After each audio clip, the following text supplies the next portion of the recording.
Welcome back to So You Really Want to Learn Latin, and today we're going to do a little bit more on indirect commands, and then we're going to do our lovely little rule about the man in the moon. Okay, but first, just to finish off what we were doing last time on indirect commands. You'll remember an indirect command is when we say something like, he ordered me to come to Rome, or they told them to go away. Okay, so it's not the direct command, which would have been given in inverted commas with an exclamation mark, go away, come to Rome, something like that. This is when you're reporting what that command was indirectly. Okay, and we learnt last time that the basic construction for indirect command in Latin is to use ut or ne plus the subjunctive and to follow the sequence of tenses. Okay, so we've nailed that. It's another construction we've got on our list of constructions that we've learnt, and it's all very jolly. However, as always, there's just a little thing you've got to be aware of, and that is that not all verbs of command in Latin take the ut plus the subjunctive construction. Okay, and bizarrely, the most obvious verb meaning I command or I order is eubeo. We learned eubeo, years ago. Eubeo, euberi, yusi, yusum means I order. But if you want to say something like he ordered him to go to Rome, if you're using the verb eubeo, which you probably would be, then you don't follow it with ut plus the subjunctive. You just follow it with a normal infinitive. So he ordered him to come would be eum iusit venire. Kind of like we do it in English, just using an infinitive. And if he ordered him not to come, well, we've seen how to do that using impero followed by ne and the subjunctive. But you could just use the verb veto, which means I forbid. So that could be eum vetuit venire. He forbade him to come. Okay? So there are some verbs in Latin which do not use the indirect command construction that we've just learned, i.e. ut or ne plus the subjunctive. And for those, you just have to learn which ones don't use that construction. And basically, you're looking at eubeo, which means I order, and veto, which means I forbid. Wallo and nolo, I want you to come, I do not want you to come. Those would just use an infinitive. Kogo, which means I compel. Kogo, kogere, koegi, coactum, that lovely verb.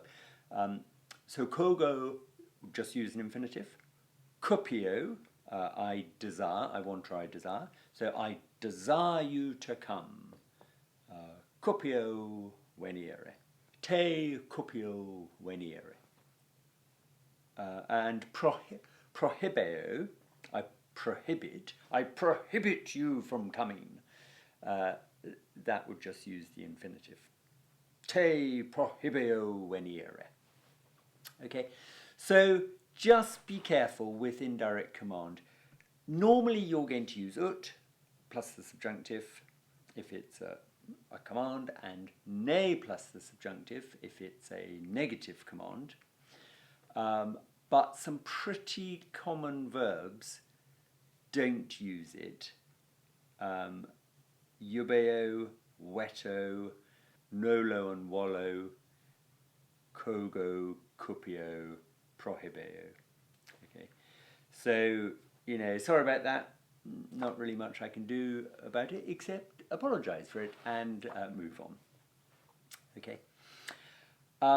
Right, now we are going to practice some of that in a moment, but I just want to talk about the man in the moon. Now, the man in the moon, what a great rule to have to learn, is this concept in Latin that a prepositional phrase, such as in the moon, cannot be dependent on a noun. Okay, it has to be dependent on a verb. Right, now, what on earth does that mean? Well, in English, we say the man in the moon. Okay, the man in the moon looks like a cheese. Does he? Or does the moon look like a cheese? I never really knew that. Anyway, the man in the moon is a funny little chap wearing a green hat. Okay, that's what we say in English, the man in the moon. But in Latin, you would have to say the man who lives in the moon. Okay, making in the moon dependent on a verb, lives. He lives in the moon, the man who lives in the moon. Okay. Now, you may say, well, why do I need to know that? Well, you need to know that for two reasons. One, if you're translating into Latin and you want to say something like, the soldiers by the river were attacking the Gauls. Okay? Now, in Latin, you couldn't just say the soldiers and then say by the river or near the river, proper flumen. You couldn't do that because you have to say the soldiers who were stationed near the river or who were encamped near the river or who were fighting near the river. But you can't just say the soldiers near the river.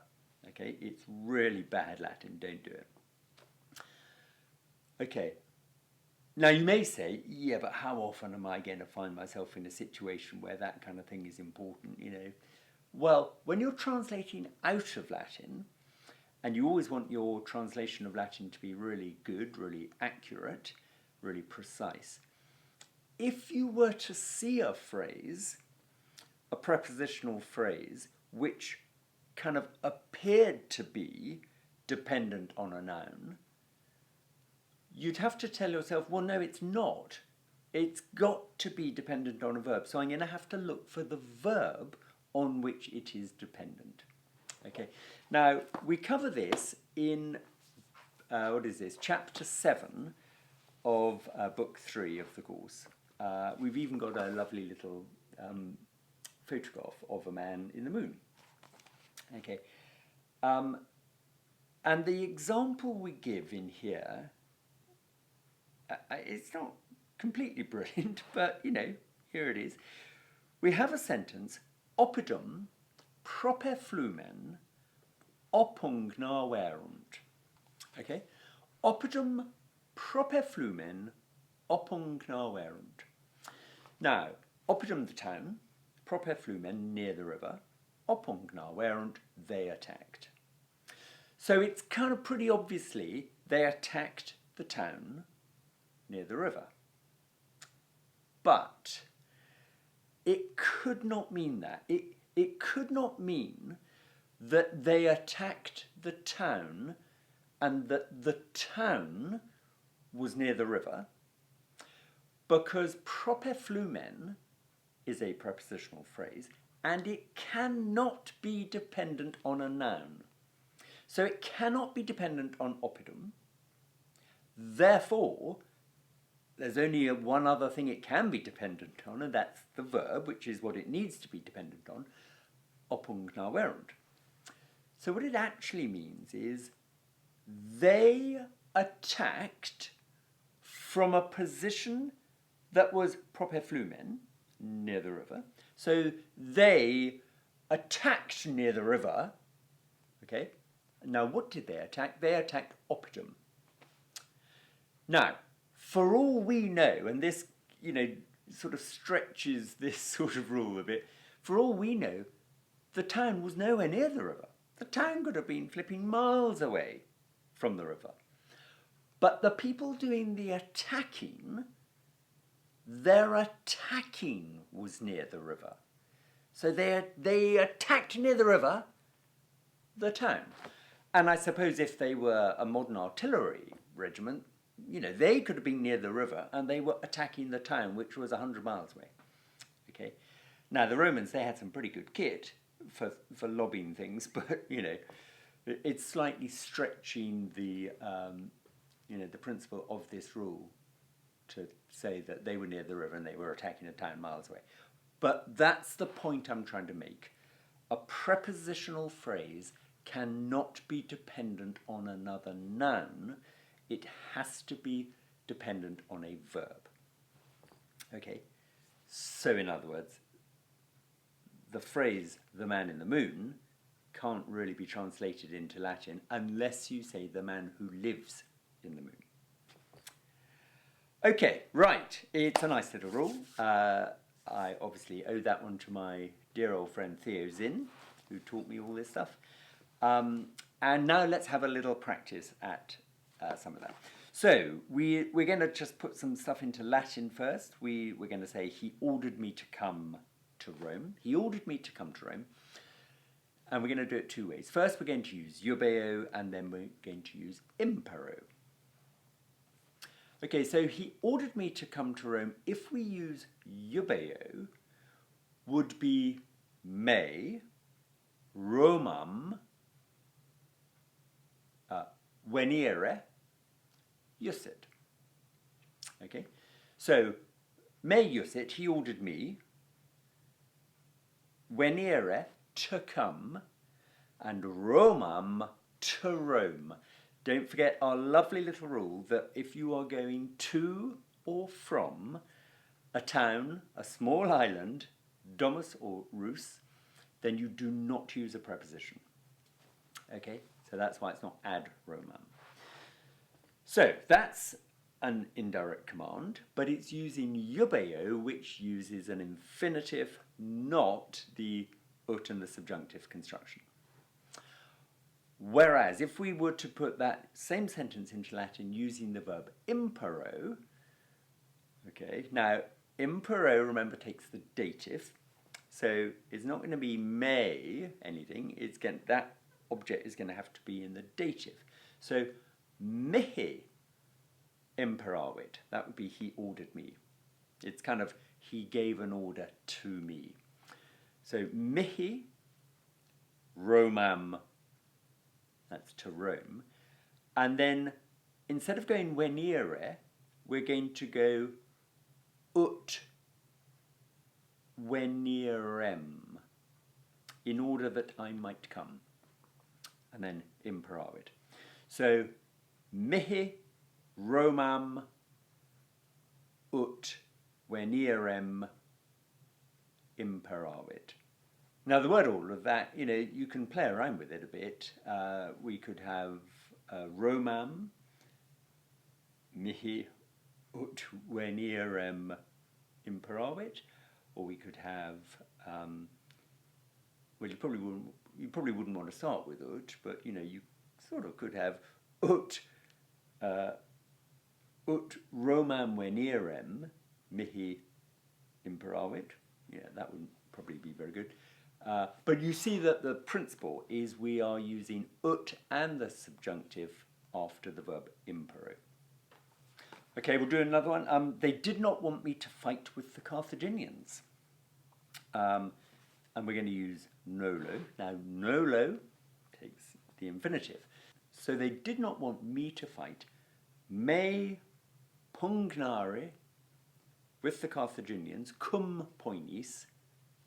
They did not want noluerant, okay, or nolebant, okay.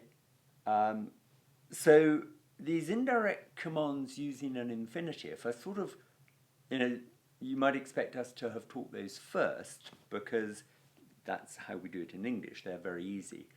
But the point is, most verbs use ut or ne plus the subjunctive in the indirect command construction. Okay, so that's one you need to know. Right, let's just do a couple going the other way. So, for example, we've got something here, exercise 7.5, if you're following in the book. Dux imperavit militibus ut acies in eo loco instrueretur. Okay? Dux imperavit. The leader ordered militibus. the soldiers. Now that word is in the dative because impero takes the dative. So the leader ordered the soldiers. Now what did he order them to do? Ut acies in eo loco instruerita. That a battle line, acies is a battle line, that a battle line instruerita should be drawn up in eo loco, in that place. So the leader ordered his soldiers, you'd probably say the leader ordered the soldiers to draw up their battle line in that place, but we've got it in the passive. So the leader ordered the soldiers that the battle line should be drawn up in that place. Okay, number 2, consul milites iusit aciem instruere. Okay, the consul ordered the soldiers. Okay, now eubeo doesn't take the dative, so we've got milites in the accusative as a normal direct object. So the consul ordered the soldiers, aciem instruere, to draw up their battle line. And that one, you see, just uses an infinitive. Okay, so it's just one of these things. As Latin gets more complex, you're learning more constructions, how to do things. But as you go, you just have to be aware that some verbs take one construction and some take another, and you've kind of just got to be alert to that fact. Okay, and then we'll just do a couple of these man in the moon type things. So we've got some examples here. First one, puellam proper tabernam spectavit. Okay, now it kind of looks like he watched the girl near the inn. But the man in the moon rule is very strict, and it says that a prepositional phrase cannot be dependent on a noun. It has to be dependent on a verb. So, proper tabernam, near the inn, that phrase is not dependent on the noun puellam. It's dependent on the verb spectavit. So, if you ask the question, who is near the inn, is it the girl or is it the person doing the watching, spectavit? The answer is it's the person doing the watching. So we'll assume it's he. He, near the inn, watched the girl. Or he watched the girl from near the inn. You've got to make it clear that he is the one near the inn. It's not the girl who is near the inn. I mean, they might both be, of course. But the point is, proper tabernam is kind of linked with the subject of spectavit. It's dependent on that verb. It's not the girl. Okay, second one. Romulus urbem proper flumen vidit. Okay, now we're going to have the same problem here. Romulus urbem proper flumen vidit. Romulus saw the city. Okay, now he saw the city, and then we've got this phrase, proper flumen, near the river. But who or what is near the river? Is it Rome? Sorry, is it the city that's near the river? Or is it Romulus who is near the river? And I think we now have got this. It's Romulus. Because proper flumen is dependent on vidit. So Romulus saw, and he did this seeing proper flumen near the river. And while he was there near the river, what did he do? He saw, what did he see? He saw urbem, the city. Okay, so from a position near the river, Romulus saw the city. That would be making it really clear that you've understood the rule. Okay, we'll do one more. Copias in campo Hannibal delevit. Okay, so it kind of looks like Hannibal destroyed the forces in campo on the plain. But the in campo on the plain is dependent on the verb delevit. Okay, so the destruction of these forces took place on the plain. The forces, you know, they might have begun life in the city or kind of, you know, on a mountain or whatever, but they were de levit in campo. He destroyed them on the plain. Okay. Now, you know, it's a bit of a finesse, this, because probably if you translated that as Hannibal destroyed the forces on the plain, you know, it's not going to be wrong, is it? Because he did. That's what he did. But you just need to understand that what that really did not mean was that Hannibal destroyed the forces who were on the plain, and he kind of destroyed them by taking them off and dumping them in the river, let's say. And that it's the forces on the plain that he destroyed. It does not mean that. It is not the forces on the plain that he destroyed, it's that he destroyed the forces on the plain. Okay? You know. Right, that's enough about the man on the moon. That's enough about indirect command. And next time, we're going to move on and do another construction, which is going to be indirect question.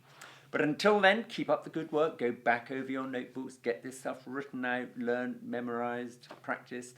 And I'll see you back here on this channel very soon.